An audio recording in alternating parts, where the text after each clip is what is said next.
Our next speaker is someone who could tell you firsthand about geoengineering. Her name is Kristen Meghan, and it's taken her a lot of guts to come here and speak what she has to say, so give her a big hand. This presentation has been brought to you by Gigi Bowman for State Senate and Oath Keepers. All right, first off, I just want to, I know everyone else has said it, but I really appreciate everybody that has come out here today. It's not just showing up and supporting an event, it's actually listening to those of us who are here to share a message. So, as it was presented to you, I'm here to speak to you about geoengineering. First thing I want to ask you is, who doesn't believe it exists? Anybody here on the fence? Okay. Well, hopefully when you leave here today, you don't just believe it. You share the information that I'm going to share with you, and you get more people on board to stop this unethical crime. I want to show you a video clip because the first thing people ask me about geoengineering is, who are these people? Who are the people that are, kind of pushing the button to get this thing going? One of them, his name is David Keith. And David Keith has been low in the radar for a while. But he has written a book about climate engineering that has basically done more for the truth movement of this than anything. Because he is the frontline person that is the #1 advocate for geoengineering. And I want to show you a clip. It's about 6 minutes, so just bear with me. You ever look at those planes up there? They have contrails on them. Maybe all those planes are the contrails. Maybe they're actually spraying chemicals into the atmosphere right now, and Uncle Sam isn't telling us. Seems extremely unlikely. The fact the is United States is not telling something to its citizens? That seems extremely likely to me. Read the newspaper. And, of course, there are a lot of problems with what they're proposing. It turns out plants need sunlight. Yes.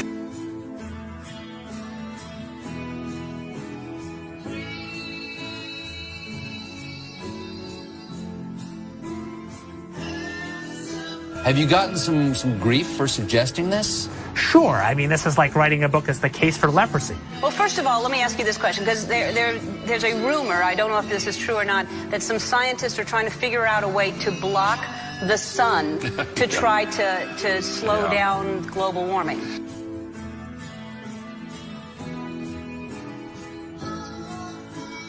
Could an individual start this? In practice, only a country. A big country. What about a man in like a hollowed out volcano with henchmen who occasionally shakes his fist at the sky and says, "They said I was a fool at Harvard. Who's the fool now?" It's All Things Considered from NPR West. I'm Arun Roth. If scientists get the calculations wrong, it could be catastrophic for life on Earth. Or what if the technology got into the wrong hands? Couldn't someone shoot poison into the atmosphere? So people are terrified about talking about this because they're scared that it will prevent us cutting emissions. Right, and also that it's sulfuric acid. You're bearing the lead. Is there any possible way this could come back to bite us in the ass? You put another kind of pollution, sulfur dioxide, up to orbit, cover the atmosphere. The sky won't be really blue in the way it is now anymore. Blanketing the earth in sulfuric acid, because I'm all for it. This is the all-chocolate dinner. I still get to have my CO2, and I just need to spray sulfuric acid. Right. All over the earth. Right.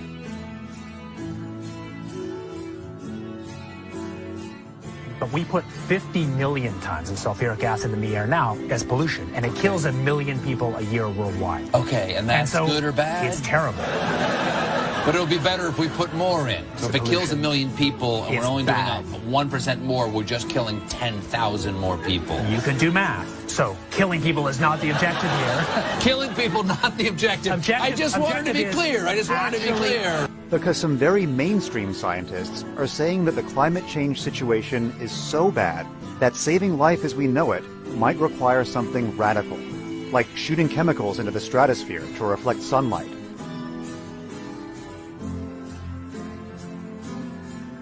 This is the kind of stuff I wake up sweating about. Exactly. Well, it's your goddamn idea. No, it actually turns out to be an old idea. This was known since President Johnson, and the scientific community mostly decided not to talk about it. What happens to the sulfuric acid after it's sprayed? Does it just stay up there? No, it rains down. Okay. But as I said, it rains down. Okay. It's a tiny addition. Okay. And You'd put, say, 20,000 tons of sulfuric acid into the stratosphere every year, and each year you have to put a little more, and this doesn't, in the long run, mean that you can forget about cutting emissions. We will need to rein in emissions. No, we'll get to it eventually, yeah. But it does. In the meantime, we're shrouding the Earth in sulfuric acid. So it is that you could actually spray sulfuric acid in the stratosphere 20 kilometers over our head and use that to stop the planet warming up in a kind of ugly tech fix. You could spray something into the atmosphere to change. Okay. Spray pollution into the atmosphere to stop it warming. So in the end, pollution saved them all. We owe pollution. We owe acid rain an apology, is what you're saying. A totally imperfect technical fix. Okay. It would have risks. It wouldn't get us out of the long-run need to stop polluting, but it might actually save people and be useful. Sky won't be really blue in the way it is now anymore. The chemtrails are being used in conjunction with HAARP. By spraying metal oxides into the air above enemy skies, then directing ELF waves from HAARP to heat those metal oxides, the temperature of the sky is raised to more than 100 degrees Fahrenheit, preventing the accumulation of water vapor that would otherwise form clouds and produce rainfall. I wanted you to see that video because I wanted you to have a face for somebody who's actually out there violating the ethics of their job to promote geoengineering. I'm going to talk about geoengineering, but I want to share a story with you. Every time I'm asked to speak, I public speak for a living. I'll go into that, but I don't get nervous to speak to you. What I get nervous about is not getting emotional telling you my story. Because in 2002, shortly after 9/11, like a lot of military veterans, I raised my right hand and I took an oath to the Constitution to hopefully do something meaningful with my life. 19 years old, unsure what I wanted to do. So I enlisted in the U.S. Air Force. My job in the U.S. Air Force was working in bioenvironmental engineering. So what bioenvironmental engineering is in the Air Force is equivalent to that of the OSHA and the EPA, if you're familiar with that. So we were an embedded liaison to make sure that we were tracking all of the aspects and impacts of the military, meaning what is the military doing and how is it impacting the environment, because we were accountable for that. Being government, we did not get any special treatment. We just couldn't be fined being another federal agency. EPA can, but not OSHA. So from the health side, it was knowing what you do in the Air Force. What does your job entail that is hazardous to your health? And I'm going to give you an example. Let's say that you were an aircraft painter. You were a mechanic.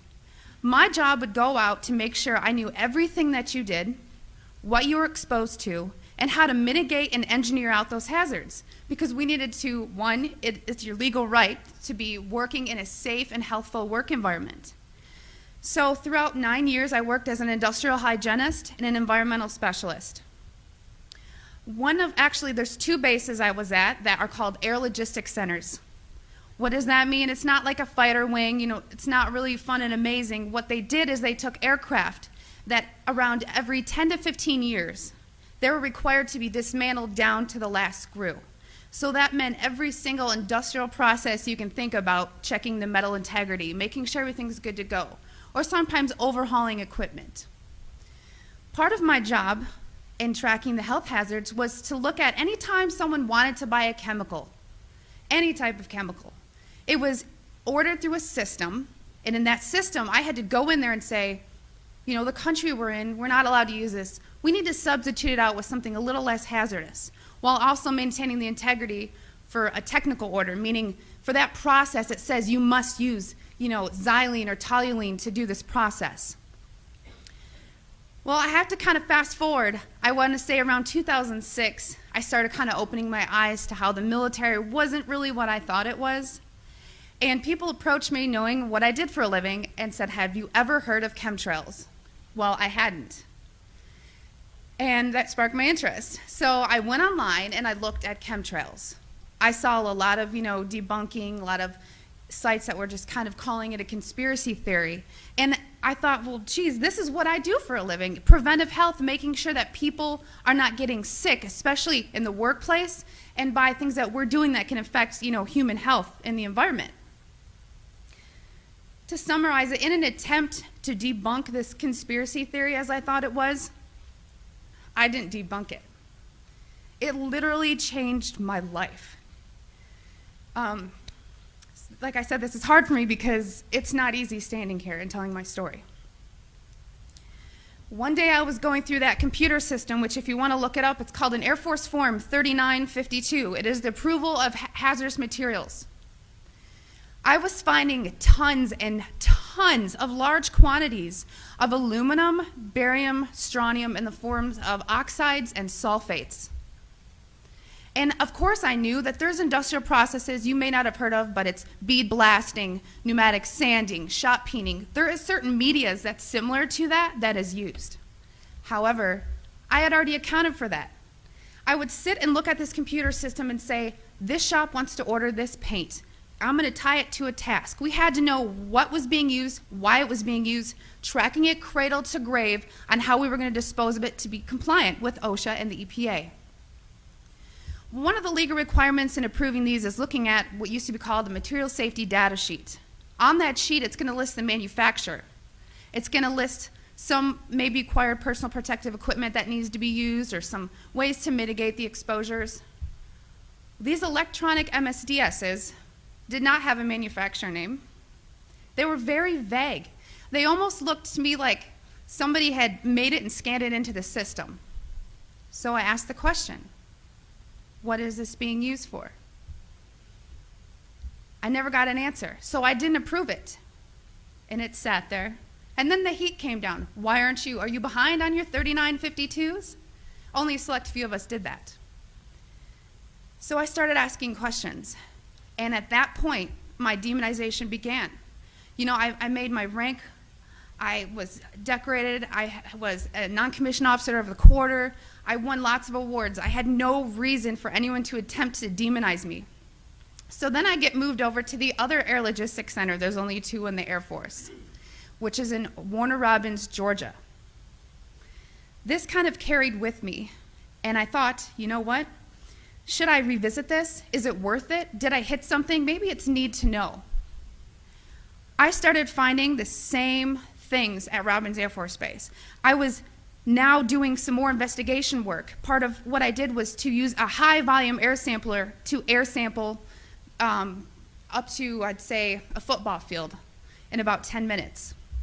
I also conducted soil sampling because I thought, you know, if this is real and they are spraying this, it's going to get to the ground. So I conducted air sampling, I conducted soil sampling, and I was getting high levels of these contaminants. When I started asking the question again under a new commander, I never in my life thought I would have somebody look me in the face and tell me, I am questioning you. Is there something wrong with you? You've been looking really depressed lately. You know I can put you under a mental evaluation for up to 120 days. Who would take care of your daughter? Because I was divorced at the time. As soon as I heard that, I knew. It validated everything I ever thought. And I thought, I've spent 9 years of my life trying to protect human health, and here we are violating law after law after law. Just sitting here, instead of protecting the people, we are poisoning the people. And I've never got up so much courage from that fear of being thrown in a cage, because when you're in the military, folks, you're a number. You are a number, and every aspect of your life is controlled. I was so lucky that my enlistment was coming up and I was supposed to re-enlist. I ran and did not look back, and I have been blowing the whistle and shouting ever since. And I left October 27th, 2010.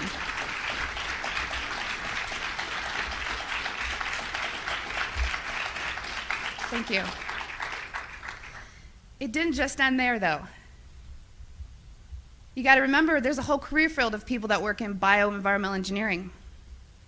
A lot of those people were told, do not talk to me. Do not talk to her. Do not email her. They were given no contact orders. Because my biggest thing was, if I'm just so, dishonest, don't you think somebody would come out and say, she was never in the military or something negative to discredit me? They've ignored me, but they've tried to silence me. Every time I fly, I am pulled into a secret room. I literally am tagged in the system for the TSA. It is difficult. As an industrial hygienist, I do very well for myself, but it has been so difficult after leaving the federal government to maintain employment. Nowadays, everyone runs background checks on you, and the first thing they look at is, wow, here's a whistleblower. And you ask yourself, if this is true and we are spraying the people, where are the pilots? Where are the people? I don't know if you pay attention, but look at Snowden. Look at Manning. People don't come forward because these supposed Whistleblower Act protections that you have are not enforced, they're not supported, and they really don't exist. But what I want you to take from this is to understand that I am being completely honest with you, and that geoengineering is occurring, it's been occurring, it is not new, and your tax dollars are funding this.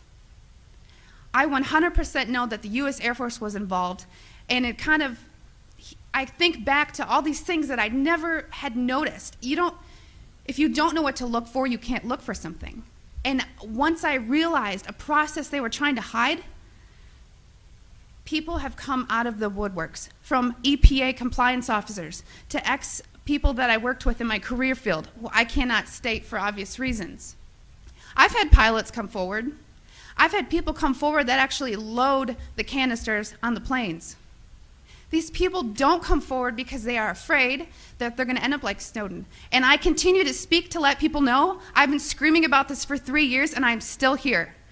And why are you so afraid? Because many of these people are on active duty. And if you are willing to die for your country, supporting, the Constitution and defending us from enemies foreign and domestic, you are willing to die for your country, but now you're scared. You are scared and cowardly to talk about this. So I'm not just speaking to all of you in this room, I'm speaking to all those people that are going to watch this online and watch it on YouTube. Because you can come forward, you can help expose this, and we can stop it. So many people want to ask why. Why is this occurring? That's for later thought. From weather modification to weather weaponry, there's numerous reasons under Agenda 21 and tons of theories. But my job as an industrial hygienist is to make sure that I comply with the laws and enforce them. So it is unethical every day for all the other people that are out there that work in preventive health, or even physicians that aren't speaking about this. They need to. So one thing I want to tell you is what you can do about it. The biggest hurdle that we have is disinformation sites. I never say them, but I'm going to today, so that you know if anyone ever gives these to you as a reference to debunk you, it's Metabunk and Contrail Science. Those are two websites that are ran by a government shill named Mick West. And he is a computer gaming programmer who tries to tell you about persistent contrails. So somebody who isn't even credentialed in chemistry or physics or ecology, none of that, is trying to tell you that you're crazy. Okay? So also on social media, don't just hit the share button. There are links. You have to understand that I have met people who used to be purposeful disinformation trolls, as we call them. These people are paid to pretend that they're you, to get you on board to believe a website or an article, just so that you look so vulnerable.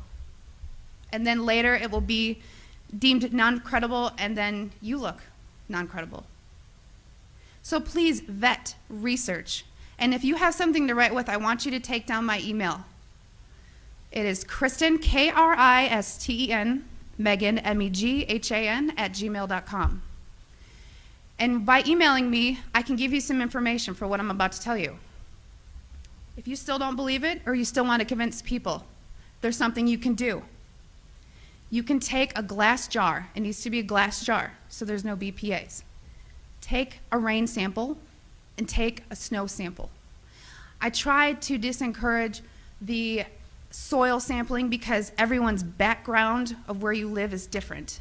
Because a lot of the materials that are used in geoengineering are natural occurring in Earth, just not in the industrialized form that they're used.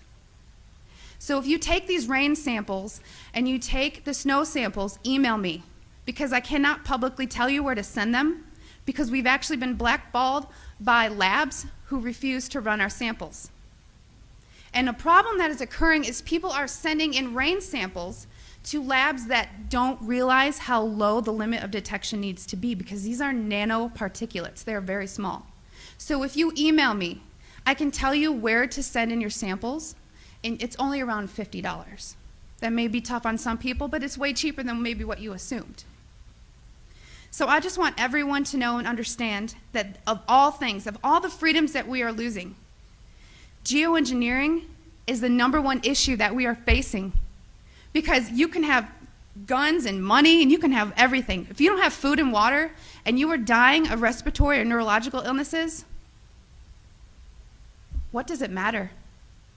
So you've heard about vaccines, and you'll hear, about smart meters, and you'll hear about other issues like fracking. These are all systemic effects. We are getting overexposed to toxins. People will tell you fluoride's in the water, but it's not a lot.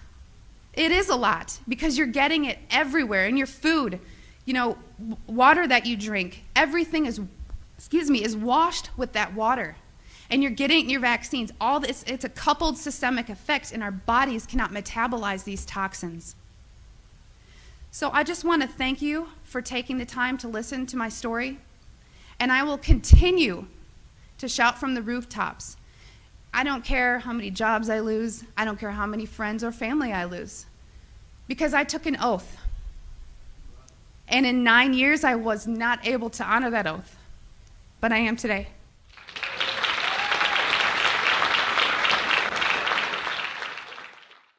A lot of people are offended when I call the U.S. military the largest terrorist organization in the world. By definition, using violence or force to change government political agendas is terrorism. When the U.S. military goes overseas, oppresses the people disguised as humanitarian efforts, all the while you don't realize it's to steal resources. We have oppressed other nations. Many of you have not read the book, Confessions of an Economic Hitman, but I would highly recommend it. Again, I'm going to tell you, the U.S. military is the largest terrorist organization in this world. While they may not sit well with you and you think of me as unpatriotic or anti-American, quite the contrary. I love my country. I love what my forefathers had done before me, not everything, but I appreciate what has been done to grant us and give us the liberties that we have left, and even those that have been taken away. Why I consider myself a lover of this country, I am not a lover of our government. Our government has been a tyrannical force hijacked by the UN and the big banks. If you are not familiar with what's been going on at the Bundy Ranch in Nevada, you really need to look at the alternative media. You have a family who has owned land, and this land has now been hijacked by some unconstitutional federal organization, the Bureau of Land Management, who thinks they can go in and steal cattle, attempt to sell it, or slaughter them.